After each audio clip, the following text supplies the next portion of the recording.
రాష్ట్రంలోని విద్యార్థుల ఇబ్బందులు తొలగించేందుకు ప్రజాప్రభుత్వం మరొక గొప్ప నిర్ణయం తీసుకుంది. 2026-27 విద్యా సంవత్సరానికి SC, ST, BC, minority, EBC, దివ్యాంగ విద్యార్థుల బోధనా రుసుములు, ఉపకార వేతనాలను నేరుగా వారి వ్యక్తిగత బ్యాంకు ఖాతాల్లోకి డైరెక్ట్ గా జమ చేయనుంది. తొలుత దరఖాస్తు చేసుకున్న వారికి తొలి ప్రాధాన్యతనిస్తూ మొదటి విడత ఫీజులను ఆగస్టు 15 నాటికే విడుదల చేసేందుకు ప్రజాప్రభుత్వం సన్నాహాలు చేస్తుంది. ఈ పాస్ వెబ్సైట్ ద్వారా ఈ దరఖాస్తు ప్రక్రియ 3 అంచెల్లో ఉంటుంది.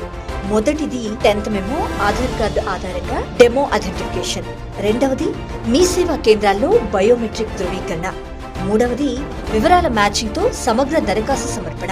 ఎస్టీ విద్యార్థులు జాతీయ పోర్టల్ యాప్ ద్వారా ఓటీఆర్ ప్రక్రియను పూర్తి చేయాల్సి ఉంటుంది. 10 ఏళ్ల బీఆర్ఎస్ పాలనలో సకాలంలో బోధనా రుసుములు, ఉపకార వేతనాలు అందక విద్యార్థులు పడ్డ ఇబ్బందులకు ప్రజాప్రభుత్వం చెక్ పెట్టింది. విద్యార్థుల చదువుకు ఆర్థిక అవరోధాలు లేకుండా ఆధార్ అనుసంధానంతో అత్యంత పారదర్శకంగా మరింత వేగంగా నిధులు జమ చేస్తూ ప్రజాప్రభుత్వం విద్యారంగానికి పెద్దపీట వేస్తోంది.